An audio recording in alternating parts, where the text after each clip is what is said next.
So this is a case study on Sever's disease, Calcaneal Apophysitis. So today I want to share a case we managed here at the Hub, and this was a young athlete with heel pain caused by Sever's disease.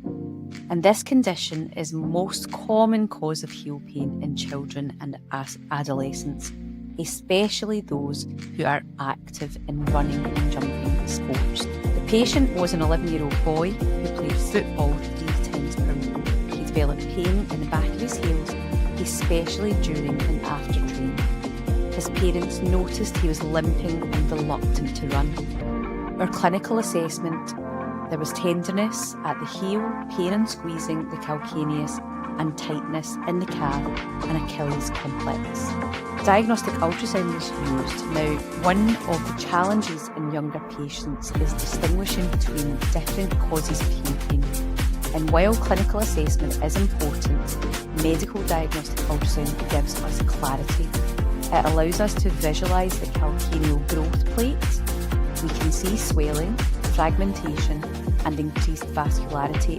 Ultrasound is particularly helpful to rule out other pathologies such as Achilles tendinopathy, bursitis, or even more serious cases. And research supports this. Ultrasound and MRI both demonstrate changes in calcaneal apophysitis in symptomatic children. Ultrasound is non-invasive, it's quick and safe, and it makes it the ideal tool in clinic. Unlike adults with tendinopathy, the treatment for Sever's disease is non-invasive and conservative, focused on reducing pain, optimising load, and at the Hub, our approach includes education and load management. We explain to the child and their parents that this is a self-limiting condition linked to growth. Training loads are modified rather than stop activity completely, for example, reducing impact sessions or subsidising the activity we're doing for something that's less impact temporarily.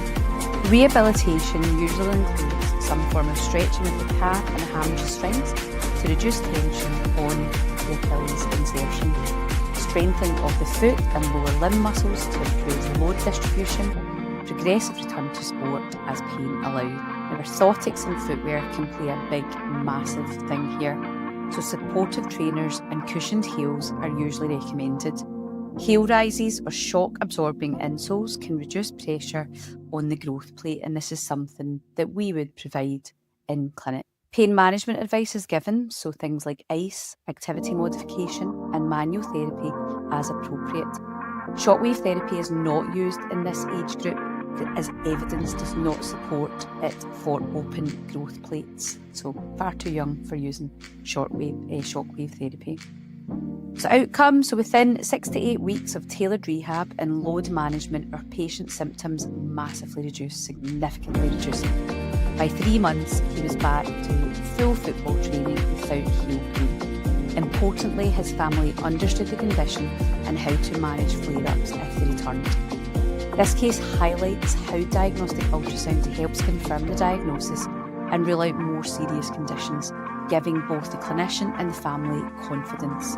With a combination of education, load management, rehab and footwear advice, Sever's disease can be managed effectively, allowing young athletes to stay active and recover safe. At the Hub, we bring together expert assessment, medical imaging and evidence-based rehabilitation to guide children and their families through this common but sometimes worrying condition.